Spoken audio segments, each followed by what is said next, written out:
Nous avons assimilé certaines croyances depuis l'enfance. La mort est censée être naturelle et inévitable.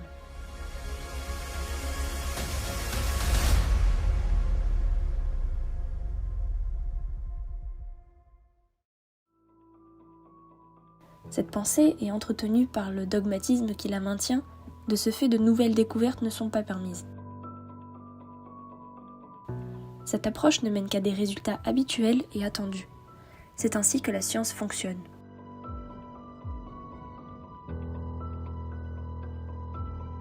Aujourd'hui, la science s'intéresse aux maladies et non à la santé. Elle s'intéresse principalement à combattre les conséquences des maladies plutôt qu'à rechercher leurs causes. D'où les résultats déplorables, créant davantage de nouveaux médicaments et de maladies. Dans la suite logique, les scientifiques ne sont pas occupés à vaincre la mort, mais à rechercher de nouvelles façons de traiter et d'améliorer leurs méthodes, laissant pour compte le thème de la santé. C'est ainsi que la mort et la vieillesse nous paraissent inévitables.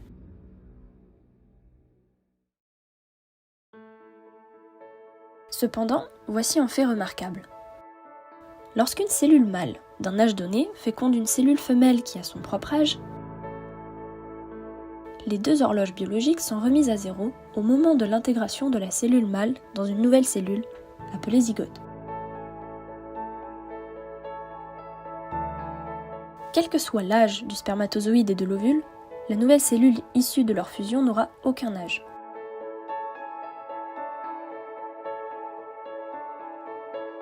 Chez un nouveau-né, l'âge de n'importe quelle cellule est de 9 mois. Cela signifie que l'âge peut être réinitialisé.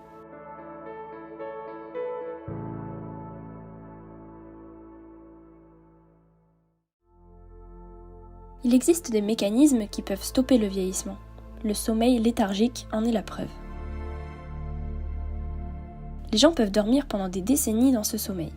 Durant ce temps, les processus vitaux se déroulent de la même manière, mais ceux qui dorment ne vieillissent pas, comme si leur horloge biologique s'arrêtait.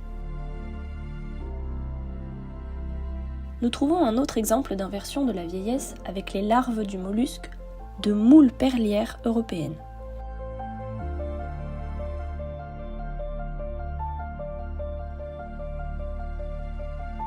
Qui parasitent les branchies du saumon. Si les larves se retrouvent sur un vieux poisson et comprennent que leur donneur mourra avant leur propre croissance, alors les larves sécrètent une substance qui active un programme de rajeunissement.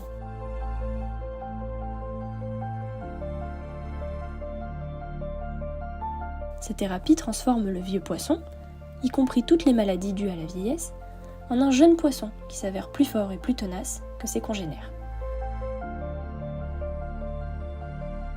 De tels cycles de rajeunissement peuvent être répétés chez le saumon sans restriction.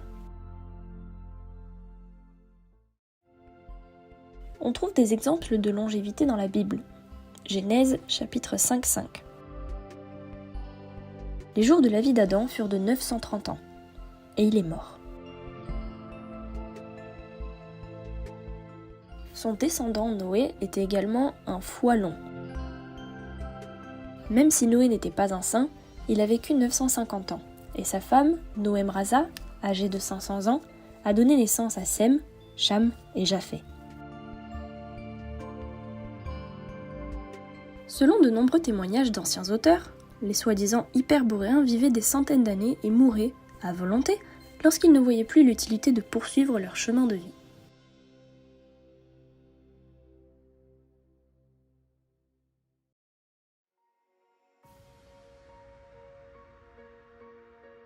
Tout cela signifie qu'il est possible de vaincre la mort et la vieillesse, mais que cela nécessite une approche et une réflexion différentes. La victoire sur la mort n'est pas un revue ni un fantasme, mais une réalité qui existe dans le monde. Nous n'avons pas besoin de connaître comment fonctionnent les mécanismes. Pour comprendre la nature des découvertes futures, sur la base desquelles se construit la technologie permettant d'arrêter la décrépitude du corps, et par conséquent le décès naturel, il nous suffit qu'une personne cesse de vieillir et qu'elle vive plus longtemps.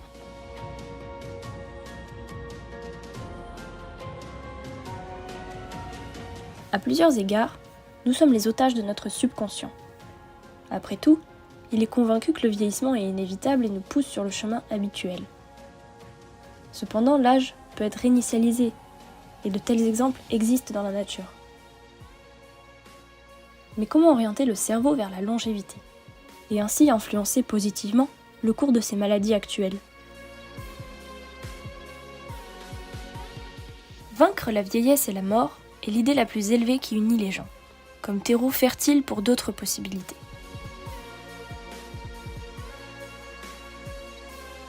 Et les nouvelles voies de recherche sont une combinaison de l'expérience du passé, des connaissances et des outils du futur pour le bien et le bénéfice de l'homme.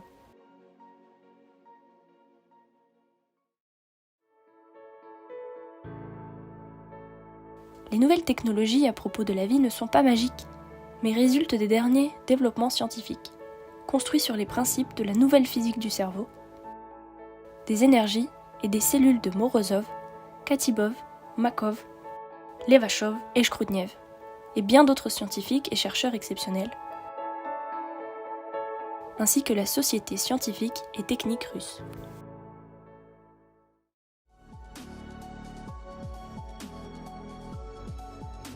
Ces technologies uniques fonctionnent en influençant activement non seulement le cerveau, mais également les matières subtiles, primaires, qui composent le corps, la matière physiquement dense. Elles aident les gens à activer leur vitalité, à améliorer leur santé et à soutenir le corps de l'intérieur.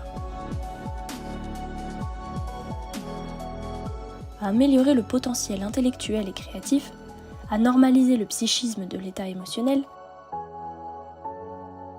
à réduire les effets nocifs de l'environnement, contribuant ainsi à neutraliser et à ralentir le processus de vieillissement.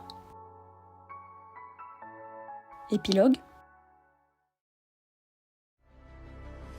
Le rajeunissement est-il possible aujourd'hui? Que dit la science officielle à ce sujet?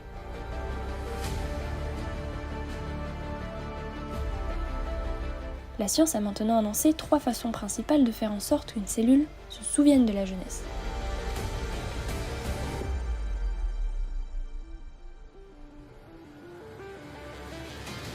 La création d'un environnement jeune,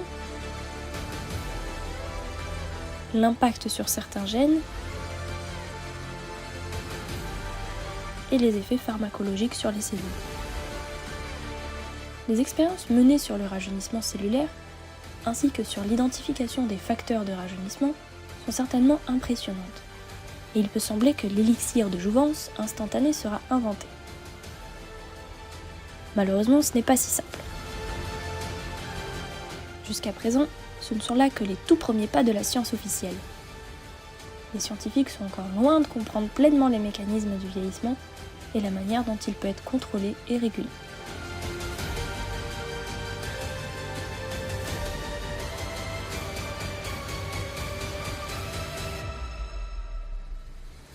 La vérité est souvent si simple que les gens n'y croient pas.